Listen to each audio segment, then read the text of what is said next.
I'm gonna let this motorcycle pass first before I do the last one. I am on the Cripple Creek and Victor Narrow Gauge Railroad, and this is Echo Valley where we're stopped at the moment. You'll see why here in a moment when the engineer blows the whistle one more time.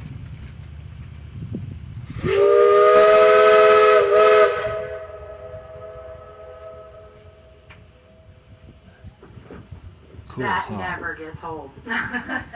Back during the gold strike, when there were a lot of active mines up here, they used steam whistles to signal their brakes, shift changes, emergencies. You can see why it works so well. Look at this. If you folks look across the valley here, over at that mountain range that stretches across there, those are the Sangre de Cristo mountain range. The Spanish explorers gave them that name because if you look at them during sunset, there's a red hue behind them, and translated into English, it means blood of Christ. If you look directly out from the engine, you'll see a big pile of black and yellow rock across there. That is the El Paso mine. The El Paso mine is as deep as the Empire State Building is tall, at about 1,500 feet. They made over $13 million while they were in operation, and in their final years they were doing mining tours until they had a fire in their hoist house and decided not to rebuild. If you look to the left of the El Paso mine, you'll see that cribbing over there that looks like a wood retaining wall wrapped around the curve. That is part of the Mary McKinney mine. Directly above it, that head frame is from the Dr. Jackpot mine. Both of those originally were in front of the engine near the town of Anaconda, but when they started remining the area, they moved it there for historical preservation. If you look even further to the left, you'll see that big wooden structure that looks like it's trying to slide down the mountain. That is the Chicken Hawk 1 and 2 mine. It was one of the hottest mines in the district, running at about 120 degrees, so they decided to dig a ventilation tunnel. That tunnel comes out directly below it to the left of that telephone pole. And then you can see the old remnants of the railroad bed that runs across the side of the mountain there.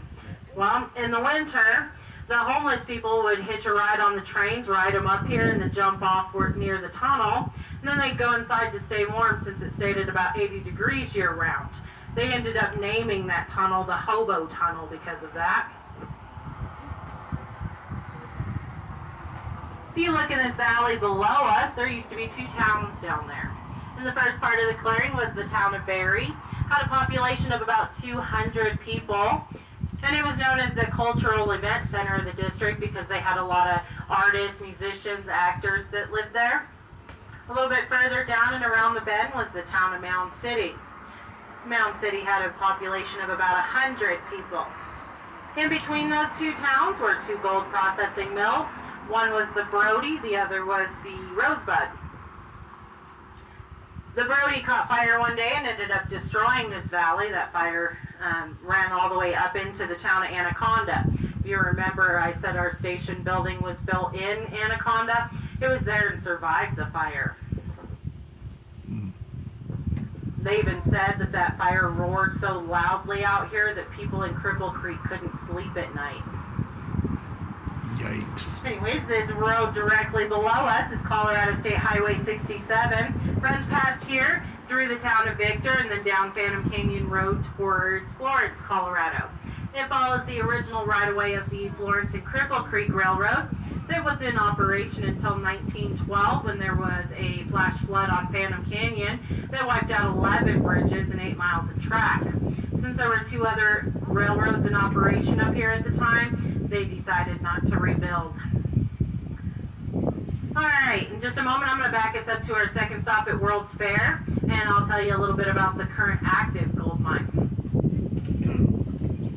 Very informative, very interesting. Thank you for watching. Thank you for listening. We'll see you folks next time.